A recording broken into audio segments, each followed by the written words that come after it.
Upsherin is a German word, essentially, related to a Yiddish word, which means cutting off. And it's related to also the Hebrew word, which is tisparet, which literally means a haircut. And the idea of an upsherin, the way it's classically known, or upsherinish, is the ceremony that celebrates a boy's third birthday. And upon the boy's third birthday, his hair is cut for the very first time. So it means up until his third birthday, we allow the hair to grow long. And then on the third birthday, we cut his hair, and we put on his head a kippah, a yarmulke, and tzitzit, and this is part of initiation into boyhood. The custom of the upsherin is a pretty old custom. The students of the Arizal, Rabbi Chaim Vital, writes that his teacher, Rabbi Isaac Luria, in the 1500s went to Miron, to the graveside of Rabbi Shimon Bar Yochai, to perform an upsherin, which is to perform the cutting of his child's hair.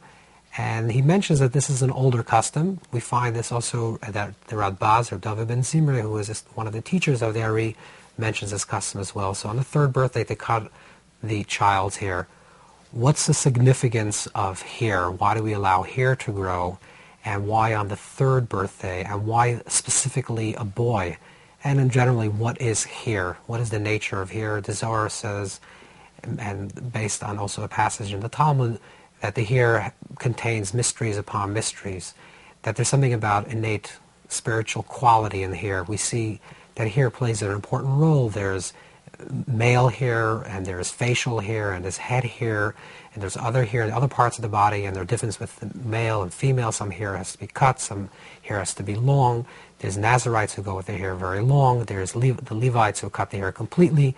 And there's a whole interesting conversation that occurs in the Torah and later writings about the nature of hair. So one of the ideas of this book was to really explore the nature of hair, the various different kinds of hair.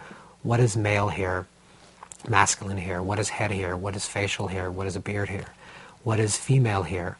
And most specifically, why is hair related to an initiation process into boyhood? Why does a child at 3 years old, why do we cut his hair, and what does it symbolically represent?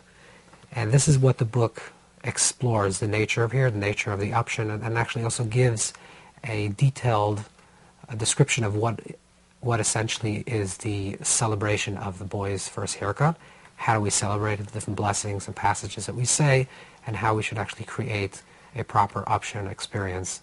And the deeper part of it is to explore really what is it about a boy that prior to becoming a boy, even though a child is born a gender with a male or a female, a boy or a girl, but there's something that there's a pre-gendered child, which is a child before they're becoming aware of their boyhood, or a girl before she's becoming aware of her girlhood.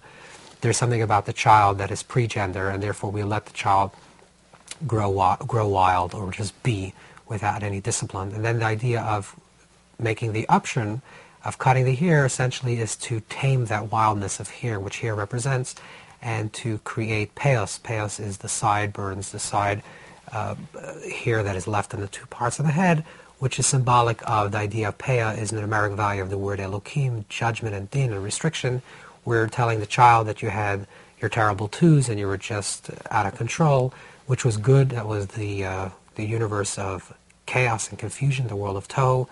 That's good for a child development, that's to be, and to be in a very ego place, which is also good, because in order for a child to develop correct, to have proper developmental skills, they first have to care about themselves.